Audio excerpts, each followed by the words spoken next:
The most viral pic, this beautiful pic మీరు dedicate చేస్తూ ఏదైనా ఒక డైలాగ్ కానీ ఒక పాట కానీ శోభితకి చెప్పాలి అని మా కోరిక.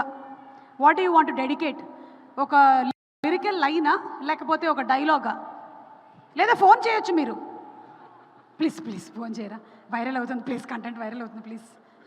వైరల్ అయిన ఆ ఫోటో లాగానే బుజ్జి తల్లి పాటే డెడికేట్ చేస్తా, ఎందుకంటే తన ఇంట్లో బుజ్జి తల్లే పిలుస్తా.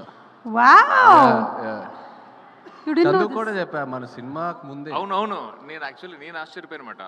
వీళ్ళ మ్యారేజ్ ఫంక్షన్కి వెళ్ళాను, అప్పుడు తను చెప్పింది మాట, యాక్చువల్గా నా పేరు బుజ్జి తల్లి, సరే సినిమా వరకు కోరుకున్నాను, పాట కూడా పాడేశారు అని. పాట వచ్చాక చాలా ఫీల్ అయింది. పాట కూడా వచ్చేస్తుందనా? అంటే షీ ఫీల్స్ అది తన సిగ్నేచర్ పేరు బుజ్జి తల్లి, నేను ఎలా సినిమాలో వాడేసుకున్నానని చాలా ఫీల్ అయింది. సరే ఇక్కడ ఒకసారి శోభిత గారిని చూస్తూ మీరు చెప్పేసేయండి. ఏం చెప్పంటారు? అదే బుజ్జి తల్లి. బుజ్జి తల్లి వచ్చేస్తున్నా కదే కథ, నవ్వుతుంది. నవ్వుతుంది. చూసారా, ఇంతకుముందు ఫోటోలో నవ్వులేదు, ఇప్పుడు మీరు చెప్పగానే నవ్వింది. థ్యాంక్ యూ సో మచ్ అండి. అండ్ అలాగే రాజులమ్మ జాతరకి ఒకవేళ శోభితను తీసుకొని వెళ్తే అక్కడ ఏం కొనిద్దాం అనుకుంటున్నారు? రాజులమ్మ జాతరలో ఏమేమి ఐటమ్స్ ఉంటాయో చెప్పండి కొంచెం.